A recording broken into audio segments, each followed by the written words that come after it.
नेतृत्व मंत्री जनक राम ने प्रेस वार्ता की, जहां उन्होंने लालू को घेरते हुए कहा कि लालू ने कहा है कि बीजेपी देश को लाउड स्पीकर मामला उठाकर बर्बाद कर रही है।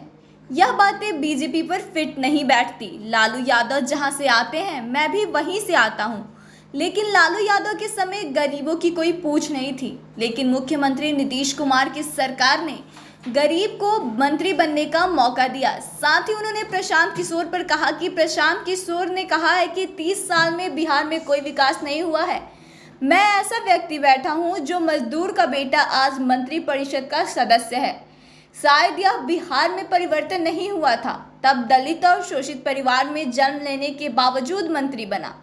साथ ही उन्होंने प्रशांत किशोर को जवाब देते हुए कहा कि पहले गरीब 1000-2000 और इलाज कराने के लिए जमीन जायदाद बेच देते थे, लेकिन प्रधानमंत्री नरेंद्र मोदी ने 5 लाख का गोल्डन कार्ड जारी कर उन्हें काफ़ी सहूलियत प्रदान किया है और देश के गरीब लोग उन्हें आशीर्वाद दे रहे हैं। इस आरोप प्रत्यारोप के दौर में नरेंद्र मोदी की सरकार गरीबों के हित में काम करती है। सबका साथ, सबका विकास, सबका विश्वास और सबका प्रयास का नारा नरेंद्र मोदी दे रहे हैं। साथ ही उन्होंने अमित शाह की बात पे कहा कि सीएए और एनआरसी फिर से लागू किया जाएगा। साथ ही मंत्री ने कहा कि भाजपा अपने एजेंडे से पीछे नहीं हटेगी। एक बार आप खुद देखिए यह रिपोर्ट। मुझे लगता है कि ये भारतीय जनता पार्टी के ऊपर ये आरोप फिट नहीं बैठता है। बिहार के पूर्व मुख्यमंत्री रहे आदरणीय लालू प्रसाद यादव जी, और खास करके गोपालगंज जिला से भी आते हैं। उसी जिला से ये जनक चमार निकल करके आया है, तो मुझे लगता है कि उसे उनके शासन काल में ऐसे बेटा कहीं नज़र नहीं आता था।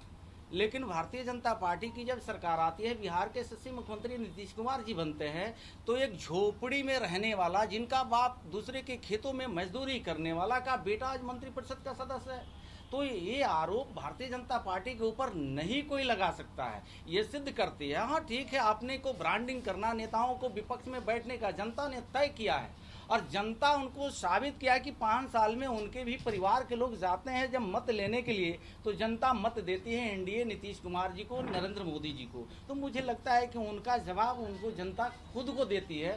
तो ये कहीं ना कहीं हास्यास्पद उनकी बात है। ये तो बहुत पुरानी मामला हो गई है कि केंद्र और राज्य उसके लिए नियमता कानून बनेगा और बिल्कुल न्याय संगत जो काम होगा होगा। को लाया जाएगा कोरोना समाप्त होते हुए।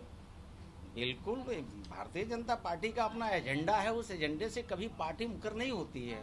भारतीय जनता पार्टी ने कही थी जो एक मुद्दे को जो सामने पटल पे, ये बाहर की बात नहीं होती है, वो सदन के अंदर चर्चा होती है, चर्चा में बातें आती है और जनता के हित में देश के यशस्वी प्रधानमंत्री नरेंद्र मोदी जी, देश के दिए हुए संविधान, परम पूज्य बाबा साहब डॉक्टर बी.आर. अम्बेडकर के बदौलत ये देश का संविधान प्राप्त हुआ और संविधान के प्रदत्त जो अधिकार है 1 अरब 30 करोड़ जनता और बिहार के 13 करोड़ जनता को समक्ष वो कानून को लाया जाता है। और मुझे लगता है कि देश और प्रदेश की जनता हाथों हाथ लेती है।